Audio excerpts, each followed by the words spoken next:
Greetings from Storybrooke. I'm Bobby Hawk. I'm Elizabeth Placencia. And I'm Tony Hooper.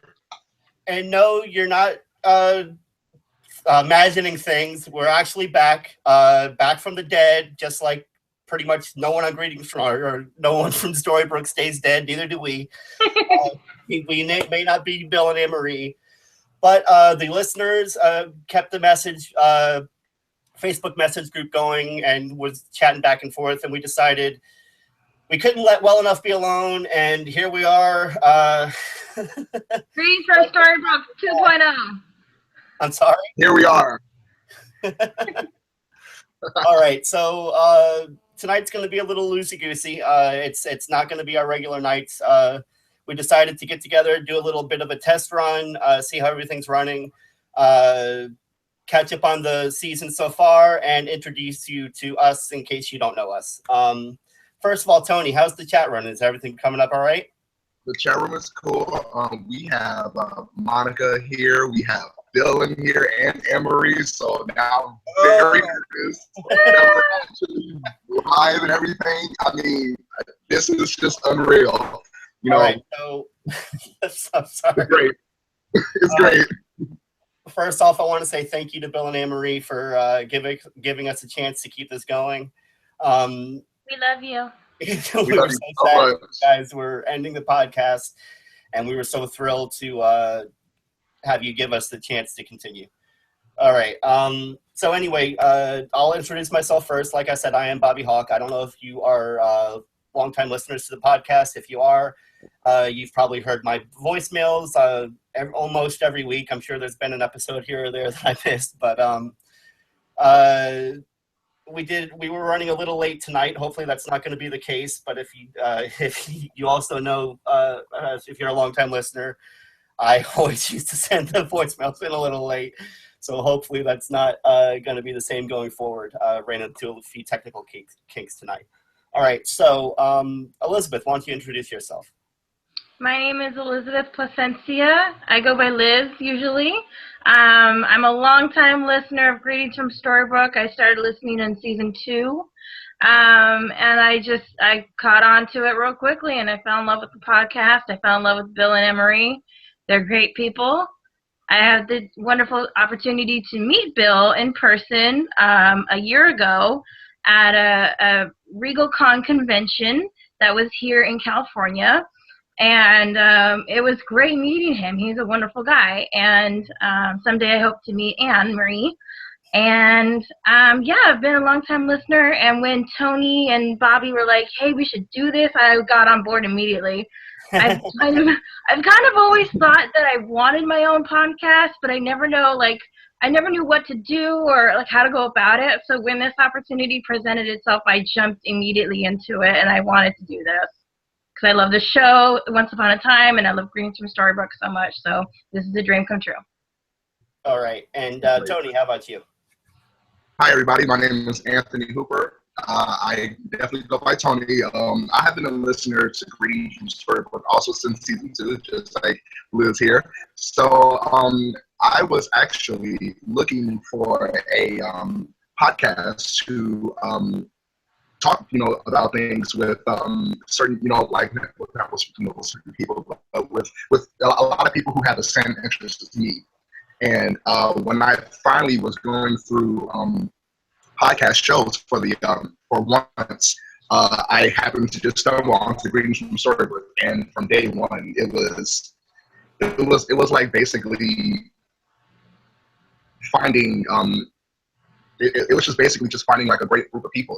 Bill and Anne-Marie have just been there, since the very beginning. And I also took a little while for myself to start putting in voicemails, but afterwards, it was great to hear back from them and talk about the topics that we all asked for and answer them. So I mean, like, I'm just great to be here.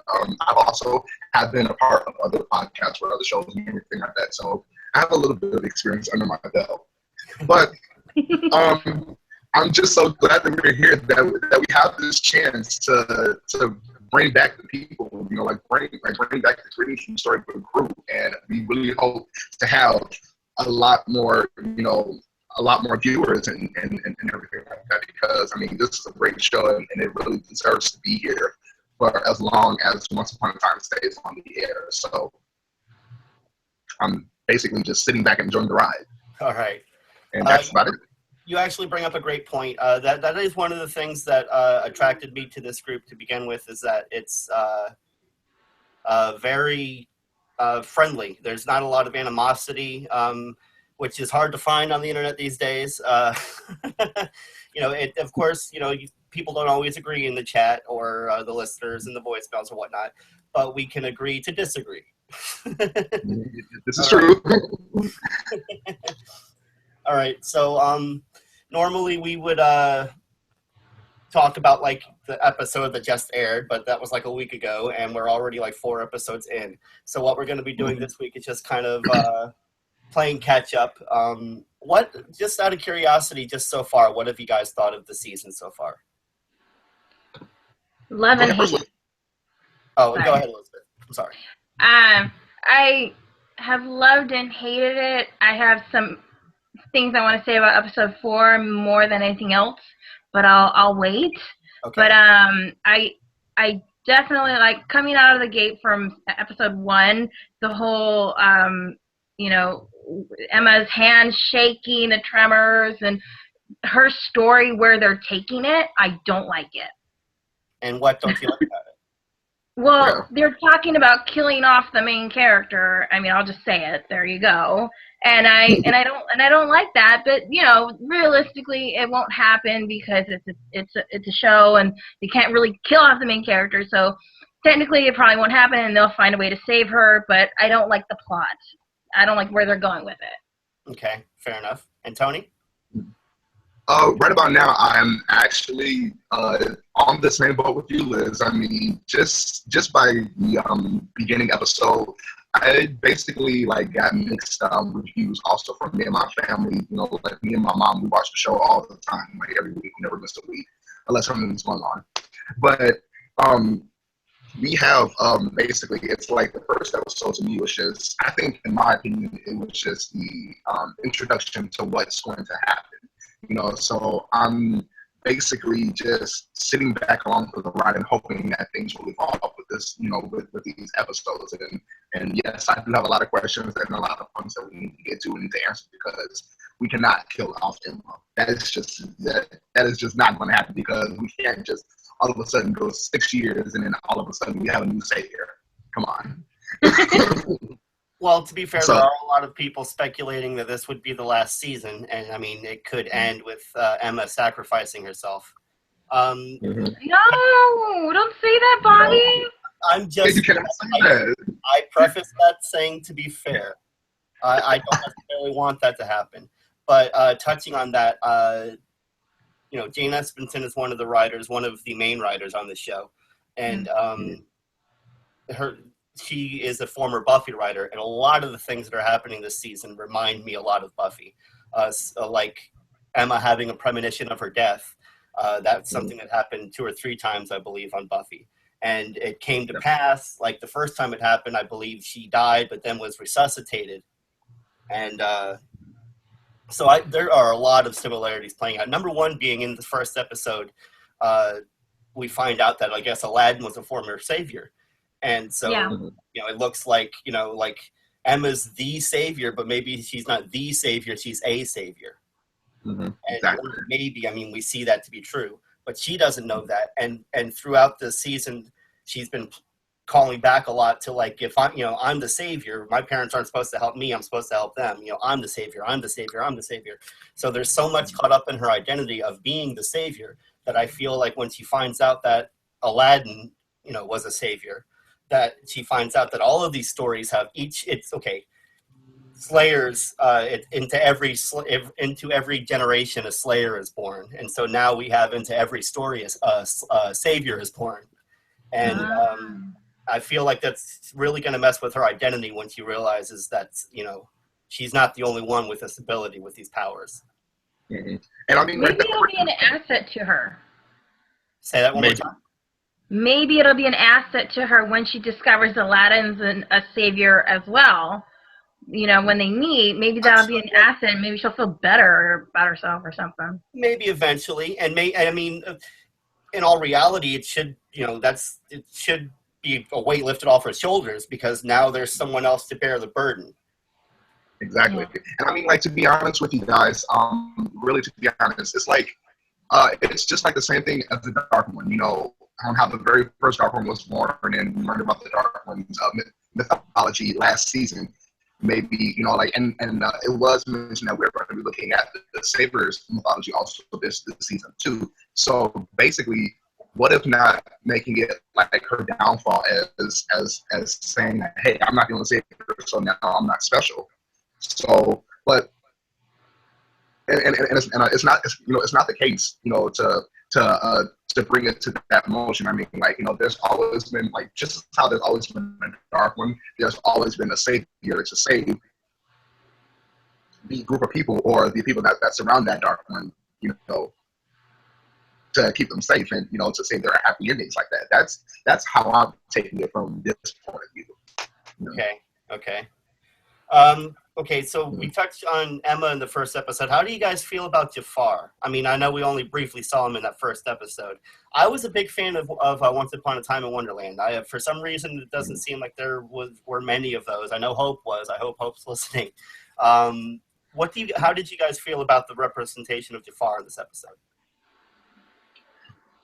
Episode 1, Jafar, I mean, just, of course, it's a brand new face, it's a brand new actor, and, we have to get used to his quirks and how he works and how, what's his ending goal. So I like him as a person because of his past works that he's done. So I believe that they picked a very good person to be Jafar because of his experiences with being an evil character, he started from the Mummy, like all of the Mummy Resident Evil movies. And then he debuted in Charmed as well. He was in Charmed. You're right, yes. And he was in Covert Affairs. Exactly. So he has definitely the capacity. He has the ability to play the role, in my opinion. I definitely agree with what Tony's saying. I've seen him in many other things like The Mummy, Covert Affairs, and I forgot it was in Resident Evil. But I very much love him as an actor, so I'm excited to see him play Jafar. I'm just excited about next week's episode or in this weekend's episode altogether because it's gonna be Laughing and Jasmine, and I'm so excited. It's my favorite Disney movie, so I'm just really excited about that in general to see where they take that story, and hopefully they don't twist it too much because then I'll be pissed. Oops. I mean, alert.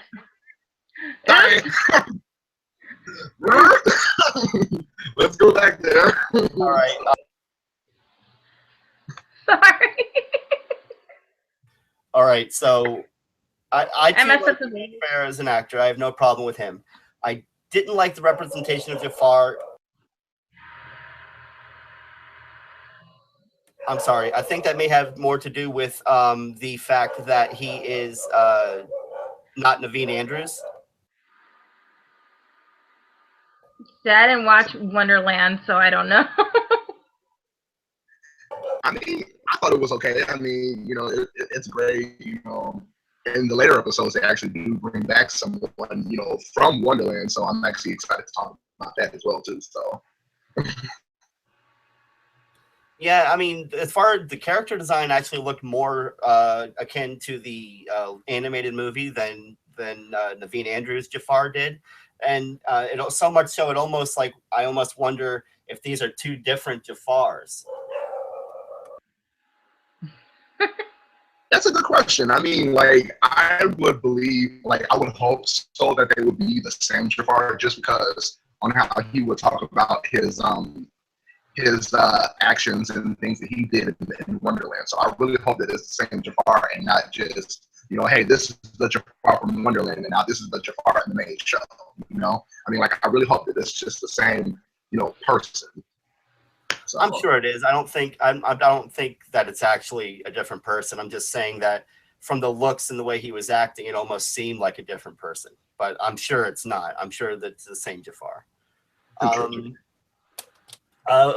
sorry. The thing that there's a lot of retconning and bringing back to previous seasons that they're doing with this season. It seems like in the first episode they mentioned something about when Regina's talking to Henry and she's saying that Robin was obliterated. Or yeah, I believe that's the word she used. Yeah.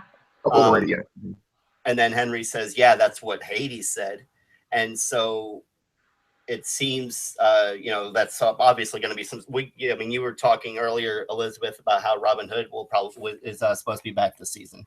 Spoiler. Oh, sorry. Spoiler. Spoiler alert! If you didn't know. I was supposed to talk about that, Bobby, not you. Fair warning, if you listen to the podcast, we may talk about future casting spoilers. Yes. But anyway, I'm sorry, I lost my train of thought there. Robin being obliterated. Thank you. It's obvious that they are playing fan service a bit because there were quite a few people upset that Robin was like they made it a point last season to be like he just doesn't exist anymore, and quite a few people were upset about that. So, but also I think that they're also carrying that forward because I don't remember if it's the first or the second episode where Hyde tells Emma the whole villain savior thing and how. No, second. Say that one thing. I don't know. I don't remember.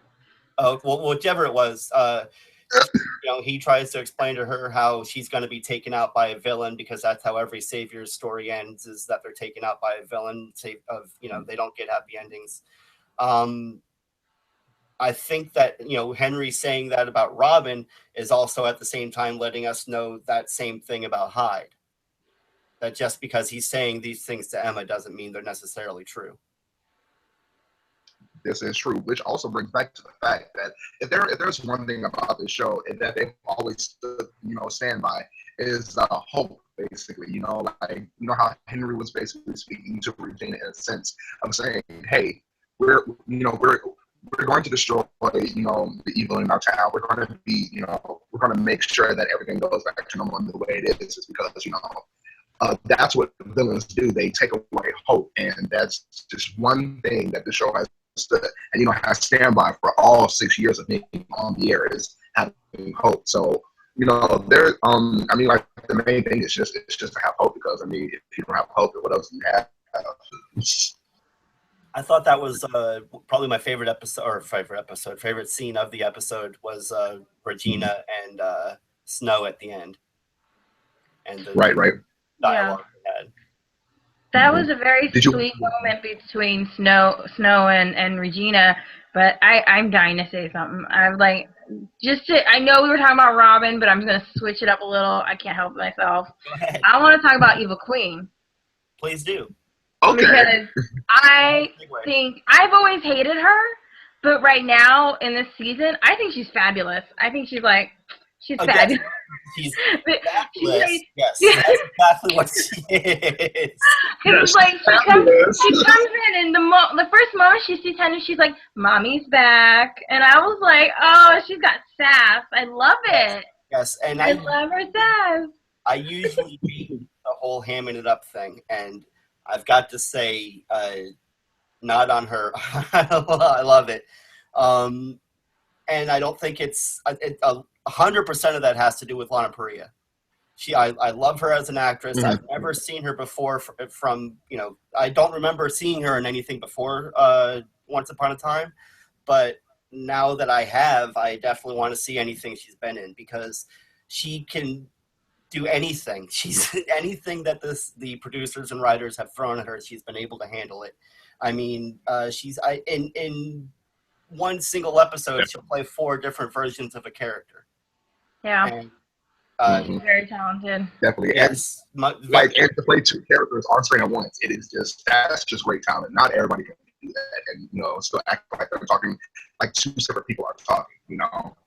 That's just And it's like, how does she keep up with the story? Right. Like, her character's always bouncing up and down from the timeline. How does she keep up with it? She's amazing. Exactly what I'm saying. In one episode, she'll play, like the character this, like this version of evil, and then darker version of. I mean, just she is killing it. She's and I hated Regina to begin with. I did too. Oh yes, I had some very mean, ugly words for her too. But that's because of the things she did, and the actress made us hate her. And there's still some things that I have to kind of push back to the back of my mind because while we all should be capable of redemption, there's just some things that You mean like the entire village she killed? Exactly. But this this show deals heavily in allegory, just as Buffy did, where most of the monsters and the events that take place are really metaphors for things that happen in everyone's lives.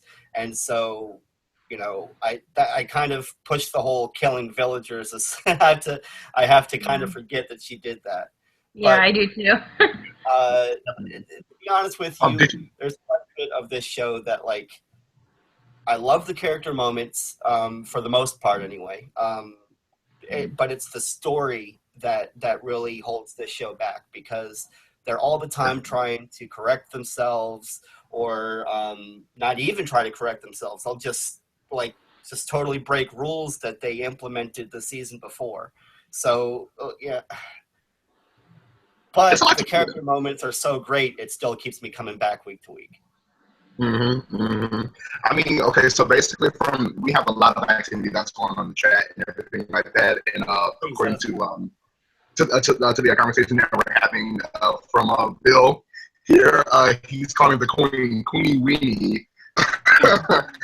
Yes, Queenie Weenie with Bill, Queenie Weenie. And then from Anna Marie, she's all snap, fabulous. Monica here saying Queen sass. So yes, there's a lot of evil queen stuff going on right now, and with Bill changing his nickname over and over and over again. Come on, Bill. So I mean, and also Anne Marie was mentioning that with too many redemption arcs, and I kind of agree with that. Not everybody needs a redemption, No. Like from Cora, let's step back, last season, she was at the point of either, being dragged further into the underworld, quote unquote, hell, basically. And, you saw how she got into a better place. To me, I don't really think that she needed a redemption arc is because of how she, of how she led her life. I mean, she let it down in such a dark path, and I mean, I'm just saying that not a lot of people need redemption arcs. I mean, let them stay who they are. For example, Rumple, as Anne-Marie says, Rumple will never be redeemed, and that's a very good thing to say. I mean, I don't think Rumple, all the stuff that he's did, all the manipulation that he's done, I don't think he needs a redemption. He just needs to be understood for what type of person he is. Exactly. Okay, it's true that not everyone needs redemption. And even just to the show right now, we have I can picture just off the top of my head 3 levels. We have Regina who went from totally dark to now, I mean, totally light, but there's still the capacity for darkness, as they're saying. You've got Rumple who is totally dark, but villains don't see themselves as villains. Everything he does for the good of, or what he sees anyway, is for the good of himself and even of others. I mean, I believe it's the 3rd or 4th episode where he locks Belle on the ship in order to keep her safe. I know we're kind of jumping around from episode to episode here, but like I said, this is kind of just catching up. We're everywhere tonight, so just get ready and just strap in. But we see that no matter how much he tries to change or even wants to change at some points, he can't help but be who he is. Just like you say, Tony, you've got to accept him for who he is. And actually speaking on that, with that's what I feel the theme of this season will be. They showed that Regina can't be killed, or you can't kill your evil self. Now, just recently they showed that, like, okay, now the way to do that is by killing, the good self, the original. But I don't think that's the only way. I think that once you accept your evil self as part of you and realize that you're the sum of your experiences, that the two will merge and become one again. That's what I think will ultimately happen to Regina and the Evil Queen. I like that. I like that because I don't like let's just talk. Can we talk about episode 4? Because that's the one I really want to get. That was the most interesting one of the season so far to me. And so when the whole thing with episode 4 is that Jekyll turns out to be the bad guy, not Hyde. And the way that Jekyll dies and then Hyde automatically dies because they're connected. So what they said was, you kill the original, the other one goes too. So that's now Regina's thinking she needs to die in order for Evil Queen to be dead. And I'm like, okay, there's got to be another way. So I love your idea, Bobby, but more to say that I was really surprised that they killed Jekyll and Hyde only in the 4th episode of the season. I thought they were going to drag that out a lot longer. So when they, killed them off after episode 4, I'm like, whoa, okay. So who's going to be the next? We need a new villain now. So maybe that's why Jafar and maybe Jafar will be coming in next episode. I don't know. I'm not saying a spoiler. I'm just guessing. I don't know. But we're gonna need another villain, even though we still have the Evil Queen, which she's awesome this season. I love her right so far. So that's what I have to say about that. So, okay. Yeah. I like that idea. I mean, go ahead. I'm sorry. I like that idea actually because maybe. Well, have you ever thought that maybe that he wasn't I wouldn't say the standalone, but maybe that he wasn't the main villain because we had multiple, at least 3 of them, because it seemed like Dr. Jekyll, was waiting for a chance to show his true colors and to turn out to actually be the quote unquote evil one. Maybe Mr. Hyde just wasn't the actual main big bad as we all had in the past seasons. All right. Here's my another theory. I had that theory about the Dark Queen or the Evil Queen and Regina. As far as villains this season goes, the cloaked figure is going to be the villain. The cloaked figure in Emma's dream. Now we see her see Emma fighting this figure with a sword. And so I'm sure that a lot of people after the Monte Cristo episode, which shout out to Monte Cristo, Craig Horner as Monte Cristo. I loved Craig Horner. He was in one of my favorite shows called Legend of the Seeker. That was about, quite a few years ago, actually. But it was like it had just missed the gun. It only lasted for 2 seasons, but it was a very Lord of the Rings type show. And it just didn't, it was trying to hit that fantasy craze on TV, but it just didn't hit it. It hit it too early. It just didn't hit the right spot. But anyway, now I lost my train of thought. Okay, Monte Cristo is training Regina, and so that Regina can now fight with a sword. And so I think that's them trying to lead us to believe. And even Emma says, I believe at the end of the last episode, that she believes that it's Regina.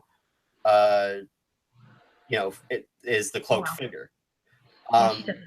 My theory is that the cloaked figure is Aladdin. I think that Aladdin, we saw him with the Tremors in the first episode, and now Emma's having tremors. I believe Jafar implied that they take and take and take, implying that the powers that the Savior uses is what damages them physically, and that's what brings on the tremors and whatnot. And so I believe that Aladdin has been going from story to story, killing saviors, almost as Highlander, trying to steal their power in order to live. No! Do not turn Aladdin into a bad guy. Do not do that, Bobby. No, I love Aladdin too much. Ultimately, he won't be a bad guy. Ultimately, he will sacrifice himself because he realizes what he's doing is wrong. But this is true. But then what? Okay, so say if the show went on to like a different savior, hypothetically, what if that's the trait of all saviors? You know, they try to correct their mistakes, and then they sacrifice themselves, and the cycle just keeps going on. You know, I mean, like the past savior continuously sacrificing themselves for their mistakes and things they have done in the past. Because here's also a very good question: have as long as there's been dark ones, has there ever been saviors to have also turned into dark ones for their mistakes or for the path that they have chosen? Maybe. Mm-hmm. I don't know. I don't know how to answer that question, but I have a different theory than Bobby's about who's under the hood. Okay, go ahead. I think it's Emma. That theory, I've seen that theory, yes. I haven't seen that theory, but I think Emma is just battling her own inner demon. That's what I really think. But I mean, again, we're looking at the future, so maybe there is a moment where she becomes separated. I mean, that's not a bad. No, I'm not talking about separated. I'm talking about it's. I don't think she'll become separated from herself. I'm not saying that. I'm just saying it's like we don't know that fears. You know, I don't know how to explain it. I just think that it's Emma battling herself in some way, but I don't know how to explain it further. Somehow there's some magic that embodies her insecurities and fears. Yeah, I guess so. Yeah. I'm just, yeah. Like just throwing ideas out there to help along with it. I also agree with that. Like I've heard a few theories myself that one included other being Emma or Jafar or Aladdin and stuff. But out of all of them, I think that I really do think that both of them are great theories. I mean, anything could happen. You know, as far as we know, I would take it as a kind of a mystery, solving a crime mystery. You know, who's going to be the one that finishes off Emma? Because is she going to be going over the edge? Is she going to lose control of herself again, or maybe the ultimate evil or something like that? Or I mean, like it could be anything. As far as it goes, I believe that we still have a lot more episodes to go to, and maybe our opinions / theories will change throughout the season. I mean, there's just still a lot of things to put into consideration. Right. Yeah. I just feel like it's probably I like the Emma theory, and of course I like the Aladdin theory, but I just don't think it'll be Jafar or Regina, because I think both of those are just too easy. I agree. Very much agree with that. All right, so is there anything you guys wanted to touch on from the first episode that I hadn't touched on? Liz? I'm good. We talked about her tremors and the premonition, and that's really what stood out to me in that episode, so I'm good. There is actually one other thing that stood out to me, and that was a line from Regina at the end of the episode when she was the one we discussed, where her and Snow were talking back and forth, and one of the things that Regina says is, "I'm going to make this ending a better one." She doesn't say, "I'm going to make sure I'm going to get my happy ending." She says, "I'm going to make this ending a better one." Mm-hmm. It doesn't sound so much selfish as it used to be. I just don't know if it seemed to me, because you're always hearing happy ending, happy ending, happy ending, happy ending, and it seemed pointed to me that she didn't say happy, that she realizes that maybe it's bigger than that. She shouldn't strive to have a happy ending. She should just be happy with the ending she gets and try, like I said, try to make it a better one. That almost sounds like settling, Bobby. No, not necessarily. I mean, I wouldn't say it's settling either. I mean, it's just that maybe she's tired of trying to manipulate people. Huh?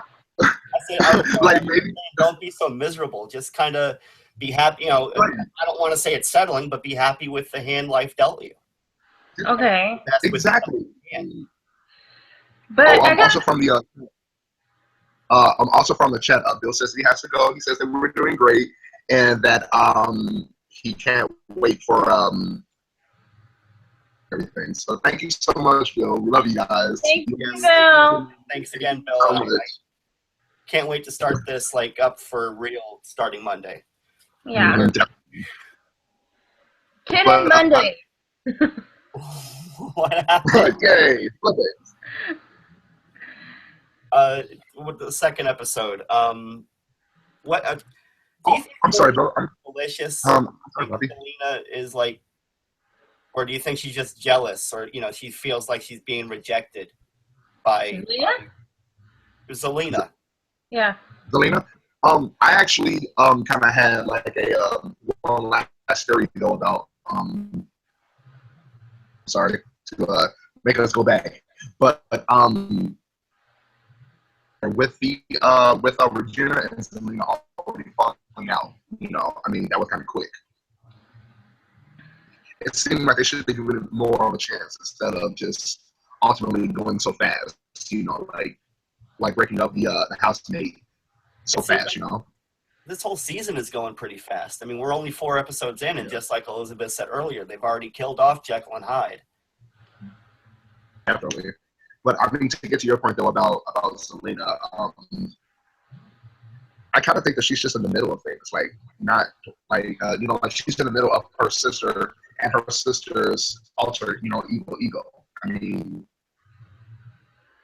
but why didn't you turn the evil queen in? Just like the queen said, if you were going to turn me in, you would have already. So what do you think is her motive behind not turning the evil queen in? She's trying to figure out which sister she likes more. That's probably it. I mean, because she did say like you took out the part of you that was just like me. Right. Mm-hmm. So I mean, she's not on the part where it's like you always get everything. You have all that I want. Blah blah blah blah blah. She's a whiny teenager. That's what she is. She's a whiny little teenager. Yeah. Well, yes, for being the older sister, so that's kind of funny.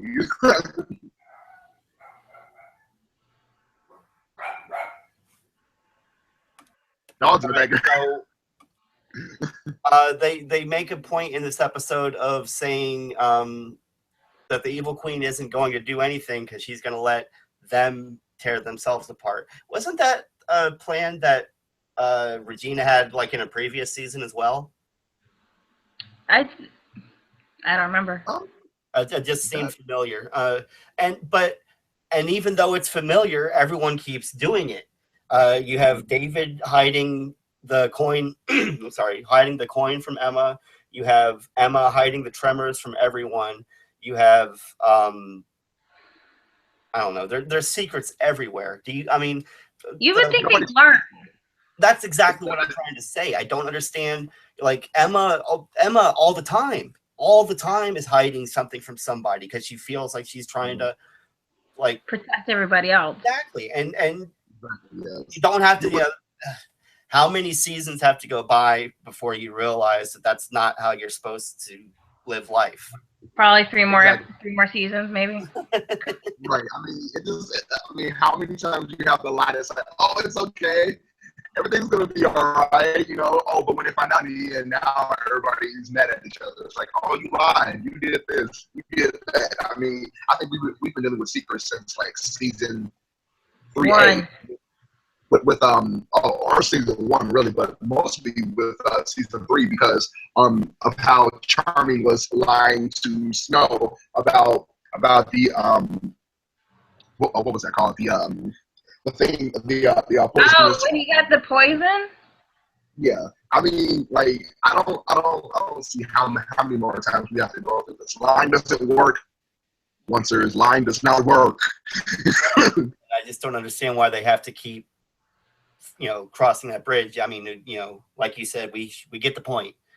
And Hook knows. Hook knows that she's keeping something. He even kind of said it to yourself. You can lie to everybody else, but you can't lie to me. Right. Exactly.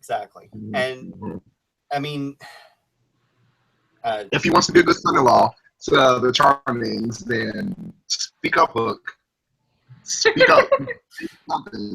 Emma's going to be pissed at you, but You said something at least. So because I think that it would be a good thing to say something to them before it gets out of hand and it gets too late. But of course, with a drama series, I mean, like it's like a soap opera. Oh, now I'm lying. I need to keep this out. You know, like I need to keep this up and everything and make sure that nobody knows. And then here we are, drama later on. Well, everyone knows about the tremors, so Emma can't keep that secret anymore. Yeah, but they're not really confronting her about it either. No, but I mean, she doesn't even know why she's having them. And I don't think they want to pressure her about it either. You know, I mean, they see that it's happening and now they know. But I mean, I guess the biggest secret right now is what's going on with like David hiding that coin from Mary Margaret, or the. No, you told her. Well, no, at the end he was going to burn the. Oh yeah. Files. No, yeah. He told her. It's not Mary Margaret anymore. She went back to Snow White. We are both. Yes.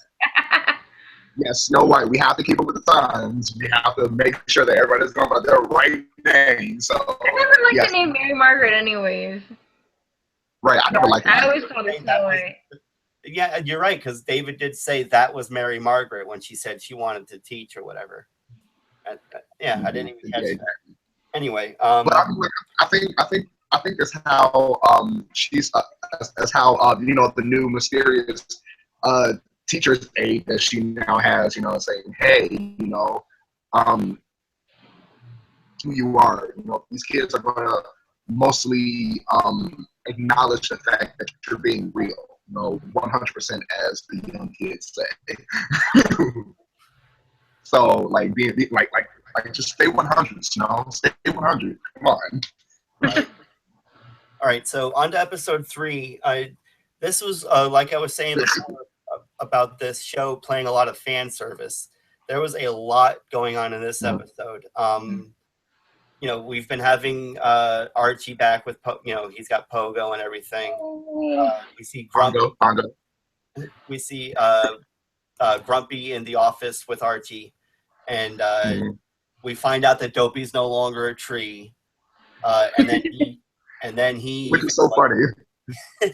Well, he shouts back at Emma, "Yeah, you think we're gonna sit back and wait around for you, lady?" You know, so all of this is playing to like people's complaints about things, and you know, but at the same time, it's like we get Frankenstein for a minute, we get Grumpy for a minute, we get I mean, like literally too little, too late. You know, like I don't want, you know, and that's like it was last season when Grumpy like made that declaration of like, you know, we're not standing in the sidelines anymore. We're going to help you fight. And then this is the first time we've seen him since then. Exactly. Since then. They're always on the sidelines. It sucks. Always on the sidelines. And then on how he mentioned like, so how was the adventure? Oh, I'm sorry. I'm invited. Right. I mean, like, to me, to be honest with you, I really do like the fact of bringing in the secondary characters, as I like to call them, because I feel like that, you know, on how their presence on screen seems so, you know, sideload, you know. So I feel like the secondary characters should have more screen time. Come on, writers. Right. It was great to see them, but then once you see them, then all of a sudden it's like, wait a second. Like before, you could just kind of tell yourself, well, maybe they went back home, maybe they moved, or maybe they did something. But now you're like, wait a second, they've been here this whole time. So why haven't I seen them or heard about them in the past 4 seasons? Exactly. And it's so crazy. I mean, like, I think there was a whole bunch of untold stories that are happening or not happening in Storybrooke. Yeah, exactly. We don't need a dirigible to bring untold stories to us. We have a whole town full of untold stories. Untold stories, exactly. We need to finish the Ruby story. We need to finish what happened to Lily. What happened? I mean, like, it's crazy because I even saw articles stating that, okay, yeah, we're going to be touching up on Maleficent and Lily's journey to go find, you know, Lily's father and everything like that. And here we are, 4 episodes into the untold stories, and they just disappeared off into the corner. Like, I can all but never... guarantee you we are not going to see Maleficent and Lily this season. Even if really? they did see that, it would be gut. one episode, and they would tie it into one episode, and that'd be it. And then we wouldn't see them any more. At most, we might get an episode, and that's what that's another thing that I'm not liking about this Untold Stories thing. Monte Cristo, one and done. I'm sure this will probably be the last time we see Cinderella. Even though, I mean, she'll be so-called down the street from Granny's running the daycare and never get screen time ever. Right, yeah. But to be honest with you, I think that there's still more to be done to that story because she had two sisters, two stepsisters, but they only touch bases on one. That was one of my favorite episodes so far. I really liked that Cinderella episode. I thought they did a good job. I thought they did a good job of doing a first or second season of Once Upon a Time of this story. There were the twists that you would expect from Once Upon a Time. Everything about it I liked. There was two things I didn't like. My theory from Once Upon a Time in Wonderland was that Anastasia might be one of her sisters, but apparently that wasn't the case. Exactly, because Anastasia was one of the sisters from the original story, which is why it's like, okay, wait a minute, you're only paying attention to one sister, and if you really want to cater back, to confirm if that's the connection or not, it would have been great to do that in the previous episode, and then possibly have some other episode down the line, to connect that back to it again, because. And one is just not, as equally as important as the other. I mean, like, they are, they're not separate, which is why I hope that, seeing as how they have brought back another character from Wonderland, why not bring back Anastasia? Because it's kind of like her stepsister, right? At least in my. Well, she had two sisters, right? Yeah, and they showed that both the sisters were on the show. They just paid more attention to the one who wasn't wicked, because apparently, there were two wicked stepsisters, but apparently one of them was just almost forced to live like that. But my biggest hang up on the episode was that throughout the whole episode, I really liked it. I liked the twist. I liked the character moments. I liked where they were going with Cinderella and her sister. And then Snow White had to show up. And why? Why? There's no reason, and you think that's bad. The Monte Cristo episode, even though I liked the episode, every character we bring in has to have some relation to either Rumple, Regina, or Snow. And good God, Monte Cristo had a relation to all three. Exactly. Okay, so that's how it's been since episode 1. I mean, why are you complaining about it now? Exactly. I mean, they don't always have to have connections, with our core characters. Why can't they just be stories that are just being told? Like, oh, well, hey, we're going to have Belle in here. Belle had a connection with Rumpelstiltskin and the Charmings and why can't she just have her own standalone story? I mean, she did, but just in case, the show ran hey, she didn't have her own story. She has a connection with this character, and that character. Why can't the new characters that you bring in for the one time that you're going to bring a list or important have their own story with no connections to our core main cast? I mean, I understand it happening every once in a while. I just don't see why it has to happen every time there's a new character. Every time, and it's crazy. I mean, I'm not trying to bash the writers or anything like that, and I really agree with your comment about them, but I don't understand also why they also have to have a core relationship with the characters. I mean, they have a story of their own. Let the story play out.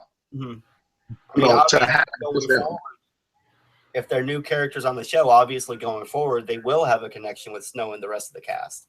And it just, like I said, it's different. It's fine to have a character here or there have some sort of even distant connection, but like I said, I think I can think of one character that didn't have a connection with them prior to meeting them. what was his name? The giant that was played by that Lost character. Okay. Can't remember his Tiny? name. Tiny, yeah. He didn't have a connection to anybody going in, like, from the past, did he? Because I don't remember him doing that. I remember him meeting Emma and Hook when they climbed the beanstalk, but there was no previous connection. So No. that's the only character I can think of. He had a connection with James's brother and the so-called female of Jack.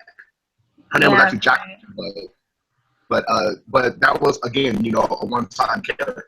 And I mean, like, I like how the writers are coming back, you know, to their season 1 roots on saying, hey, well, did you know the story of so and so? Well, this is our twist on it, and this is who she or he met during their journey, you know, from the past. Like, I like how they're getting back to that, but they also don't always have to have a connection with our main cast. I mean, they can just be, you know, in the Enchanted Forest, and they're living out their lives in a certain way, and they come in contact with certain characters. Yeah, that's how I feel about this season. It's like like you just stated, I there's plenty of character moments I like, and I like how they're trying to return to what made the show popular to begin with. But it just is yeah, I mean, all the plot, there's too many plot holes and different things like that. Yeah, there is. Right on the surface. Oh, there's so many plot holes. Like once we get on episode 4, because I know Liz has a lot of points for episode 4, but once we get to episode 4, there's going to be a big question that I would love to ask, because it's so like a plot hole, and it's crazy. But go on, episode 3, great, right? I mean, we've pretty much touched it. The only thing I have on my notes left for episode 3 are literally 3 words: Nurse Ratched and the Indian. Nurse Ratched, when is she going to get her story? She's been on the show since season what? 1, 2? wasn't it? 1? Yeah, 1? Okay. Season 1.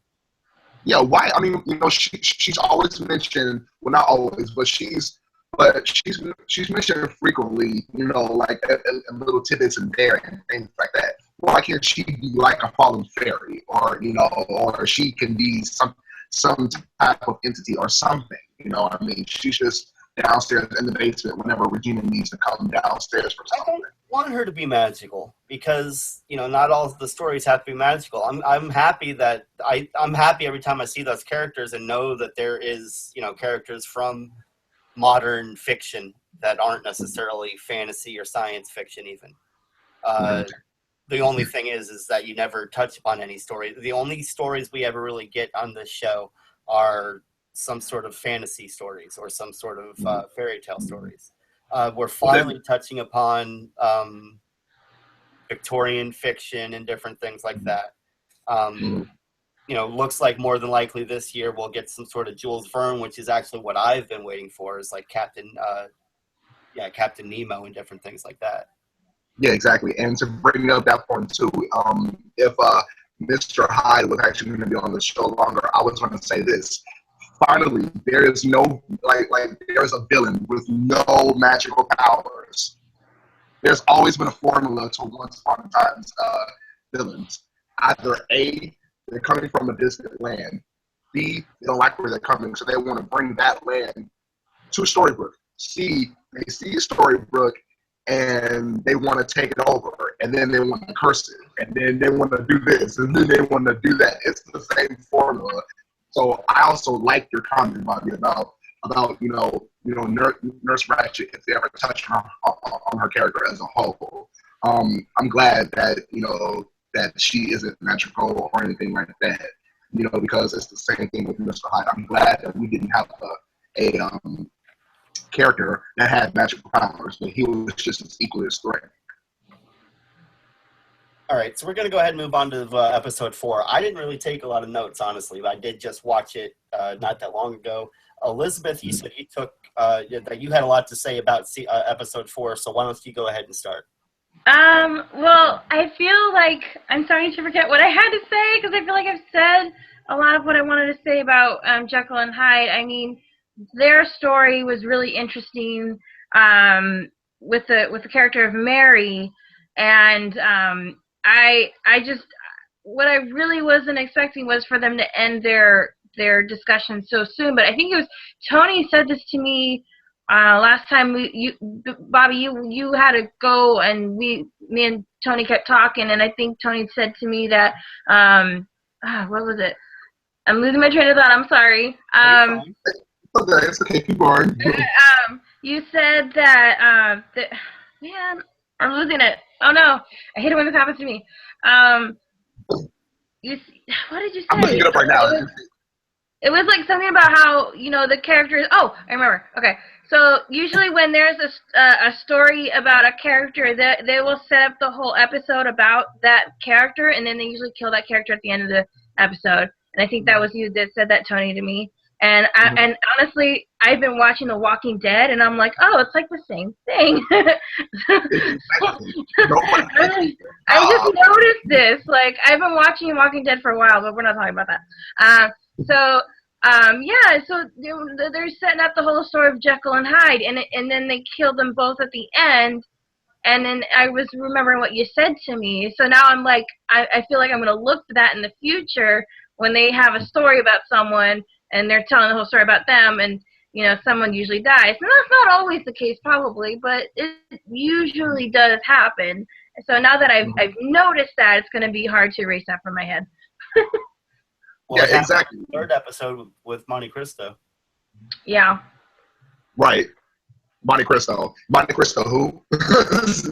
Basically. Like I said, I liked what they were doing with the character. I kind of wish that he had stuck around. I understood the what's the word I'm looking for? The part he played as far as in Regina. Once again, another thing that Regina did before as far as trying to put a spot of darkness into someone's heart. Isn't that again didn't she do that before with Snow? Oh yes.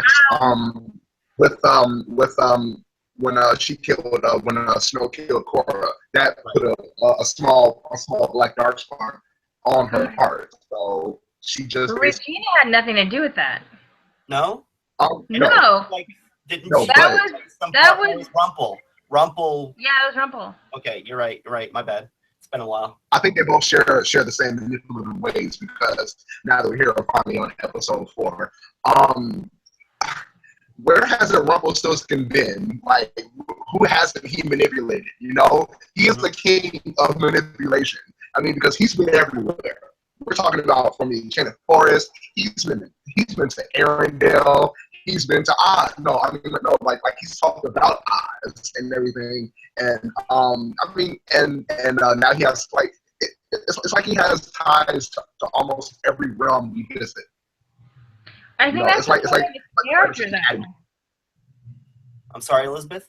I think that's the point of his character. I think that's always been the point of his character. He's got arms stretched out and fingers in every direction, and I think that's just the point of his character, really. And that's what kind of throws me when Hyde tells Emma, like every savior has a villain. Like we're 6 seasons in and we haven't seen Emma's villain. Regina isn't her villain. The Dark One isn't her villain. I mean, it just Aladdin's Aladdin. I keep saying Aladdin. This cloaked figure has a lot to live up to be her villain, because she's been through some crap. Exactly. And I mean, like, for the one thing is that when we do get to see that unmasked villain, I'm going to ask a big question. Where have you been? That's exactly what I'm saying.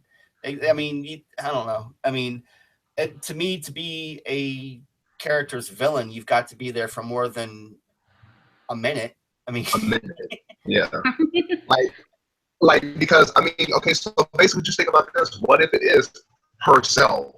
Like, because then she's gone through a whole lot of doubt.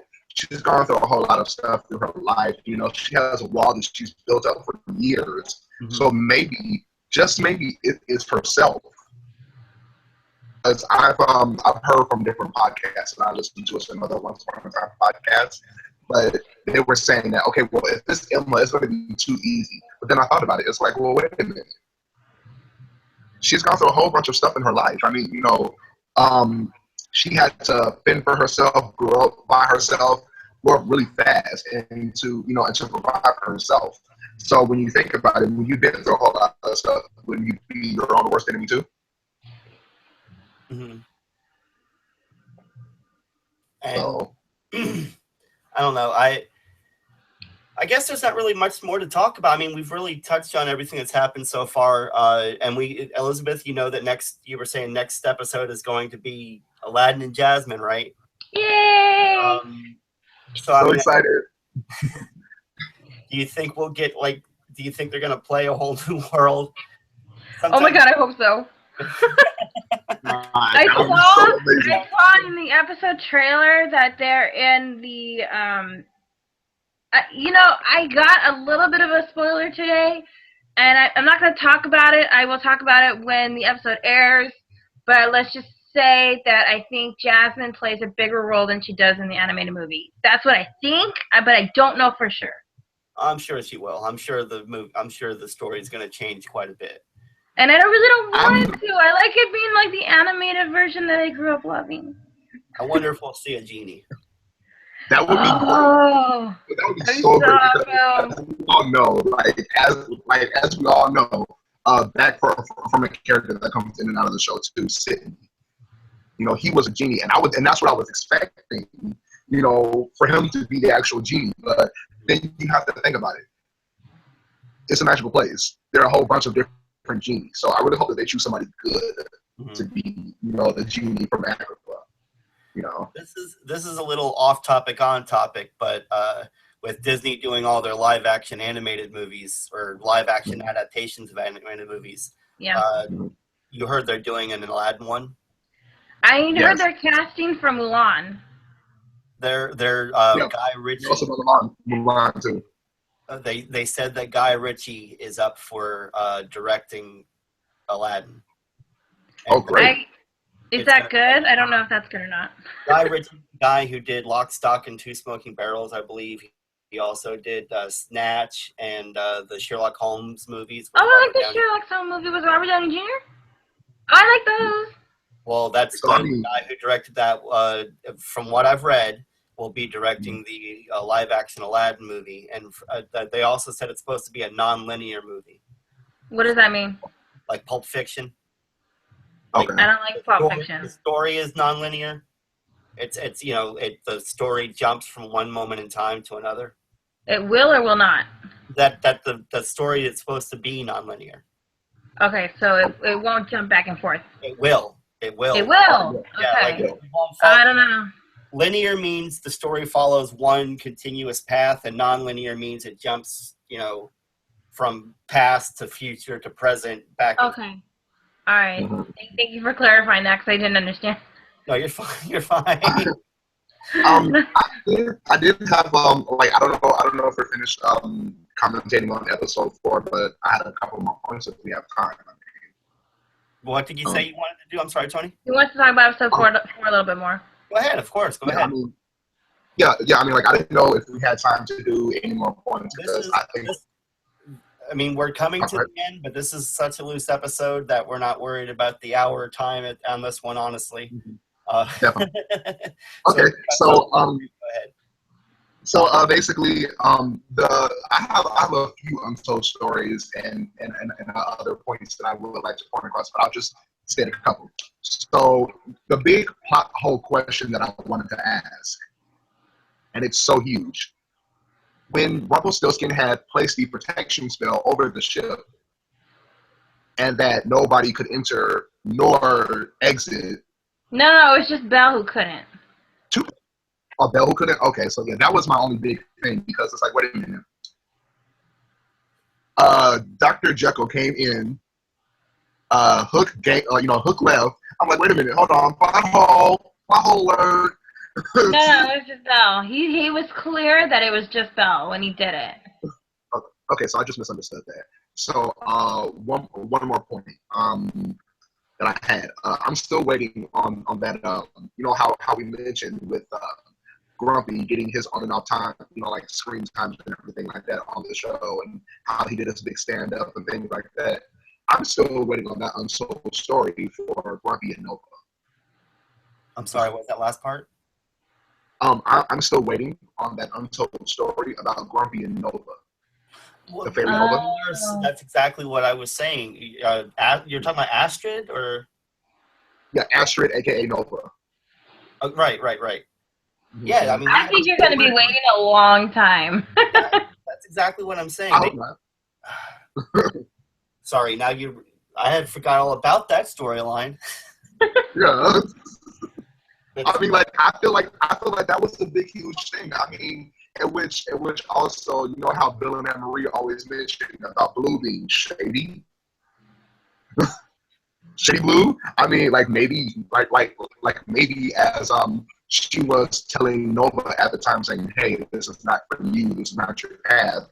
What if she was a part of that, and maybe before Nova came to Storybrooke and was now named Astrid, what if she went shortly to the Land of Untold Stories? Because I mean, it's possible. I didn't know that it was possible to actually leave the Untold Story realm. I didn't know if it was possible, because as you see, all the characters are coming from the Untold Stories. I didn't know if it was possible to leave that realm, without maybe Mr. Hyde say so or things like that. Because do we even know who's over the Untold Story realm? Who reigns over that realm? Right now, nobody.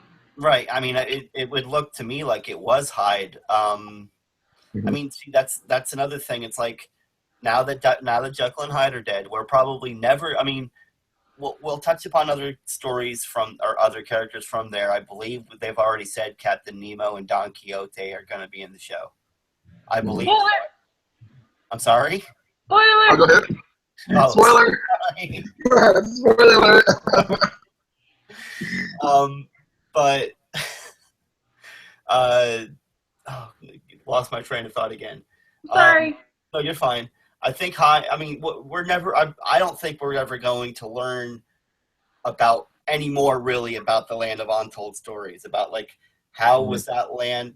These are the things I would like to know about, the history of all of this. How were these lands created? Who was the first author? How are these?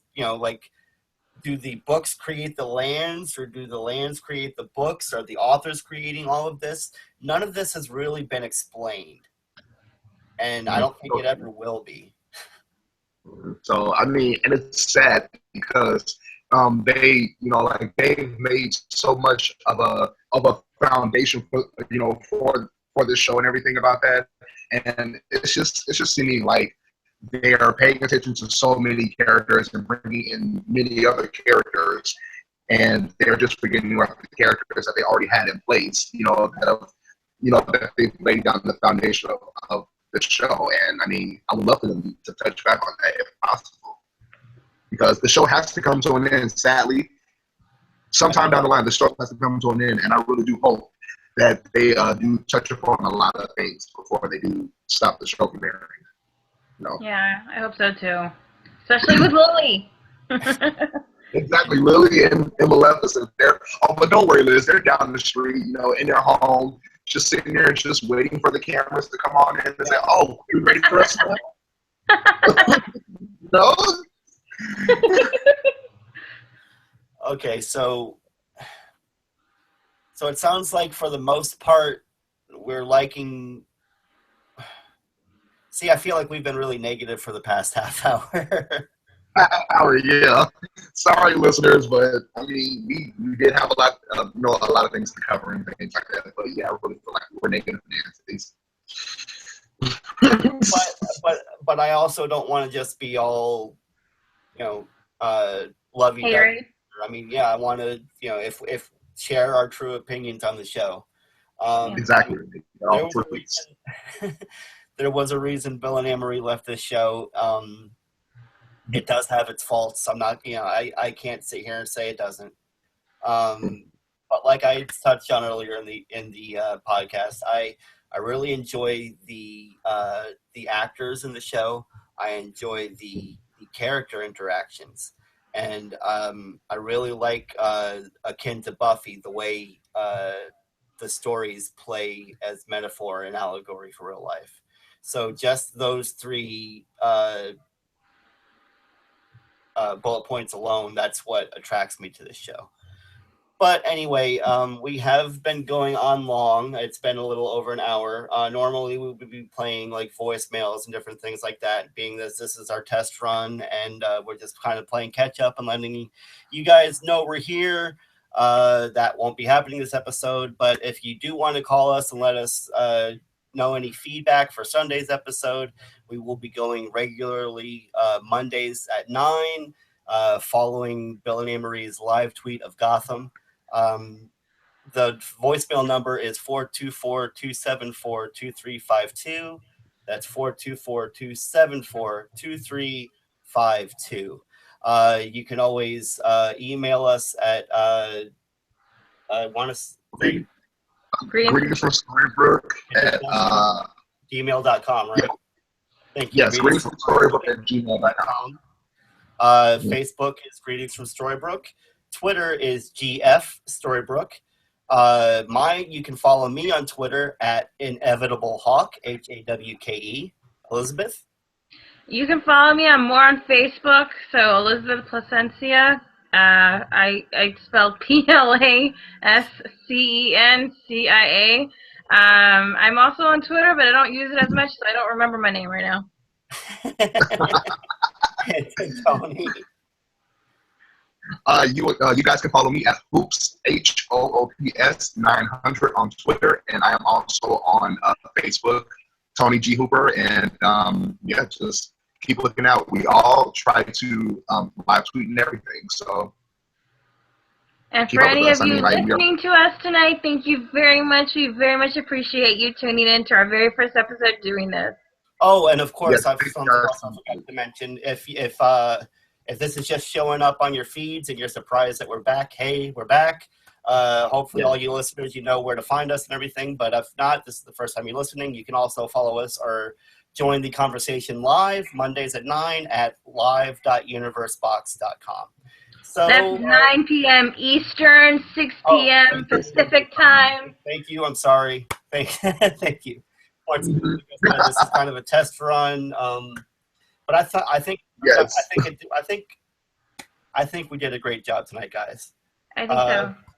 Yes, I also agree. Oh, and thank you so much, Monica, for hanging in with us. I am so sorry that you have been saying things and I haven't been relaying them, but she is agreeing to it. Well, again, this is all new to us. We're going to kind of hit the ground running here, but just give us time. And anyway.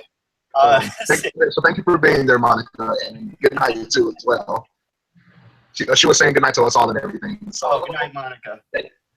Thank you so much for being with us. Producer. And you guys have anything else to say?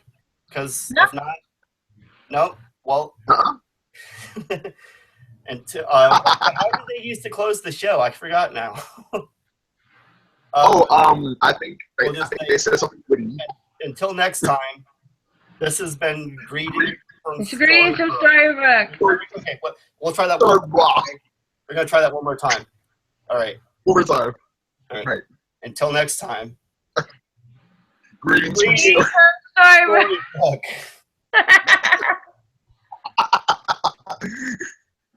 Good night, y'all.